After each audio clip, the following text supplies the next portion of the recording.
بسم اللہ الرحمن الرحیم۔ 15 اگست جب بھی ہم بھارت واسیوں کے درمیان سال در سال آتا ہے تو ہر بھارت واسی خوشی سے جھوم اٹھتا ہے اور آزادی ملنے پر اپنے رب کا شکر ادا کرتا ہے، اور تمام انڈینز آپس میں ایک دوسرے کو مبارکباد پیش کرتے ہوئے نظر آتے ہیں۔ اور اس سال ہم سبھی بھارتی 76واں آزادی دیوس منا رہے ہیں۔ آج میں اپنے ملک کی آزادی پر بے حد اطمینان اور خوشی محسوس کر رہا ہوں، اور تمام پریشان کن حالات کے باوجود اپنے عزم جذبات اور حوصلوں سے کچھ باتیں آپ جیسے غیور اور دانشور حضرات کے سامنے رکھنے کی کوشش کر رہا ہوں۔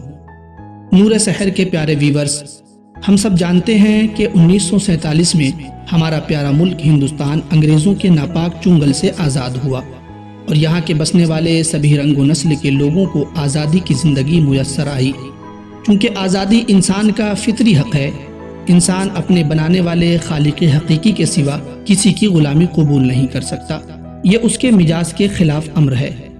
انسان صرف اور صرف اللہ کی بندگی اور غلامی کرنے کا مکلف ہے، بلکہ اس کے لیے یہ باعث فخر ہے کہ وہ اللہ رب العزت کی بندگی و غلامی میں رہے، اس لیے کہ وہ مالک سب سے بڑا ہے، سب سے زیادہ طاقتور ہے، رحم کرنے والا ہے، اور وہ ہر ممکن چیز پر قدرت رکھتا ہے۔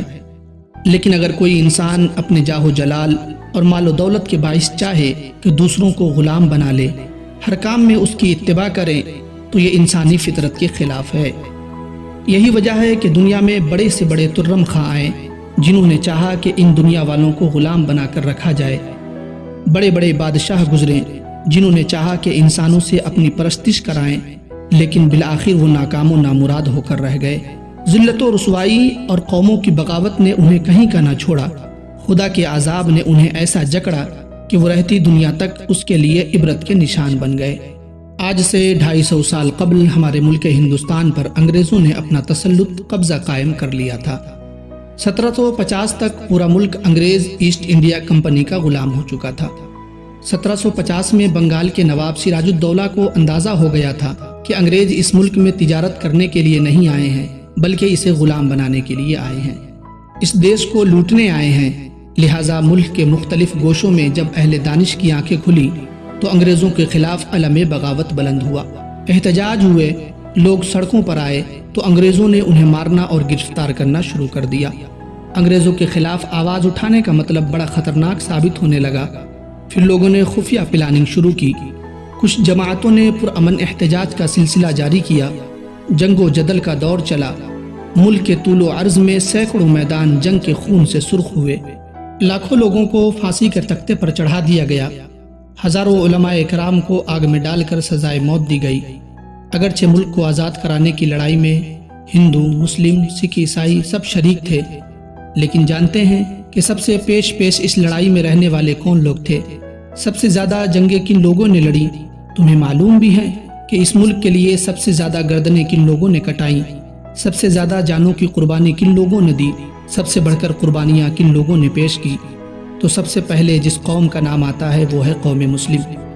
جی ہاں، ہم مسلمانوں کے اسلاف و اکابرین نے، علماء دین نے اور مسلمانوں نے اس دیش کو انگریزوں کے چنگل سے آزاد کرانے کے لیے شروع سے آخر تک پیش رہے، جس کی گواہی خود انگریز تاریخ نگاروں نے دی ہے۔ 1857 عیسوی کے بعد نصف صدی تک انگریزی سامراج کو شکست دینے کے لیے ہم تنہا جنگ آزادی میں زور آزمائی کرتے رہے، اور ہم نے اس راہ میں اپنا خون اتنا بہایا کہ پوری جنگ آزادی کے میدان میں دوسروں نے اتنا پسینہ بھی نہیں بہایا ہوگا۔ ڈاکٹر مظفر الدین فاروقی لکھتے ہیں کہ 1857 عیسوی کی جنگ آزادی میں مسلمانوں نے بحیثیت مجموعی جس شدت سے انگریز مخالفت کا ثبوت دیا تھا، جس سے انگریزوں کی آنکھیں کھل گئیں۔ انگریز اچھی طرح جانتے تھے کہ ہندوستان میں مسلمان سب سے بہتر قوم ہے۔ چنانچہ ڈاکٹر ہنٹر لکھتے ہیں، حقیقت یہ ہے کہ جب سے ملک ہندوستان ہمارے قبضے میں آیا تو مسلمان ہی سب سے اعلیٰ قوم تھی۔ وہ دل کی مضبوطی اور بازوؤں کی توانائی میں برتر نہ تھے، بلکہ سیاسیات، حکمت عملی کے علم میں بھی سب سے افضل تھے۔ غرض یہ کہ مسلمانوں نے آزادی کے جنگ میں ناقابل فراموش کردار ادا کیا تھا اور جان ہتھیلیوں پر رکھ کر انگریزوں کا مقابلہ کیا۔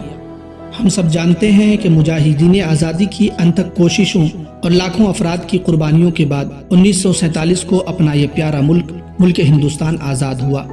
آج ملک کی آزادی کو 76 سال مکمل ہو گئے، لیکن آپ کو معلوم ہے کہ ظالم انگریز اس آزاد ملک کو کئی طرح کی مصیبتوں میں ڈال کر چلے گئے۔ انگریزوں نے ہی اس دیش کے ٹکڑے کرانے کی سازشیں کی، انگریزوں نے ہی اس دیش میں ہندو مسلم کو لڑانے کے لیے نفرت و فساد کا بیج بویا۔ انگریز تو چلے گئے، لیکن اپنے بعد اپنے ہزاروں حمایتی کارواں اور اس دیش کے غداروں کو چھوڑ گئے، جنہوں نے کل تک انگریزوں کے تلوے چاٹے تھے اور چند روپے اور پیسوں کے لیے ظالم انگریزوں کا ساتھ دیا تھا۔ وہی لوگ بعد میں چل کر اس ملک کی پرامن فضا کے لیے زہر آلود وائرس بن گئے۔ انگریزوں کے بعد یہی لوگ اندرون خانہ اس ملک میں ہندو مسلم کی آگ بھڑکاتے رہے، دنگے کرواتے رہے، مسلمانوں کو دیش کا غدار اور آتنکوادی بنا کر دوسرے مذاہب کے لوگوں کو ڈراتے رہے۔ آج 60-70 سال کی سازشوں کا نتیجہ ہے کہ ملک پر انہی کا قبضہ ہے۔ ہزاروں کوششیں ہو رہی ہیں کہ ملک کو پھر سے غلام بنایا جائے، ملک کی جمہوریت پر ڈاکے ڈالے جا رہے ہیں، آئین کی کتاب میں تحریف و ترمیم کی جا رہی ہے، بے قصوروں کو سر عام مارا اور کاٹا جا رہا ہے، لوگوں کا حق چھینا جا رہا ہے۔ جس قوم مسلم نے اپنے گھر بار، عزیز و اقارب کی قربانیاں دے کر اس ملک کو آزاد کرایا، آج اسی مسلم قوم سے اس ملک کی شہریت مانگی جا رہی ہے۔ یہ سب اس لیے ہو رہا ہے کہ اس آزاد دیش کو ہندو راشٹر بنا کر پھر ایک بار غلامی کی زنجیروں میں جکڑ دیا جائے، لیکن ان کا یہ ناپاک ارادہ کبھی پورا نہیں ہو سکتا، اس لیے کہ اس ملک کا ہر باشندہ جمہوریت پسند ہے۔ اگر اس ملک کو غلامی کی طرف ڈھکیلا گیا تو اس دیش سے محبت رکھنے والے جمہوریت پسند بھارت واسی خاموش نہیں بیٹھیں گے۔ اس دیش میں ہندو مسلم دنگا کرا کر، مظلوموں کے گھروں کو بلڈوزر سے گرا کر، نئے نئے قانون لا کر، حق بولنے والوں کو سلاخوں کے پیچھے ڈال کر وہ اس خوش فہمی میں مبتلا ہیں کہ اب اس ملک کو غلام بنانا آسان ہے۔ تو ان کی خام خیالی ہے، یہ ان کی غلط فہمی اور کھوٹی سوچ کا نتیجہ ہے، اس لیے کہ اب اس دیش کو غلام بنانا مشکل ہی نہیں بلکہ ناممکن ہے۔ ہمارا پیارا عزیز ملک ہندوستان آزاد تھا، آزاد ہے اور آزاد رہے گا۔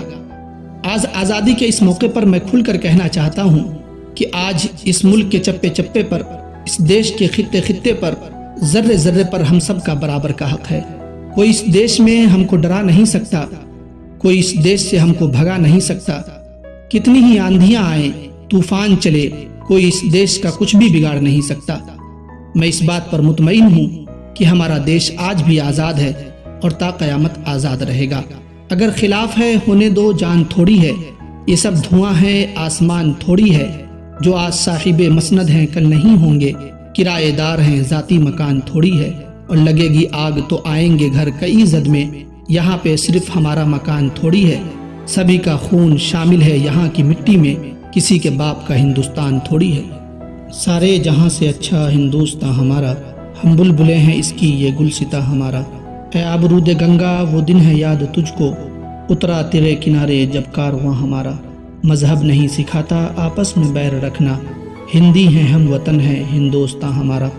یونان و مصر روما سب مٹ گئے جہاں سے، اب تک مگر ہے باقی نام و نشاں ہمارا۔ کچھ بات ہے کہ ہستی مٹتی نہیں ہماری، صدیوں رہا ہے دشمن دورے زماں ہمارا۔ سارے جہاں سے اچھا ہندوستان ہمارا، ہم بلبلے ہیں اس کی یہ گلستاں ہمارا۔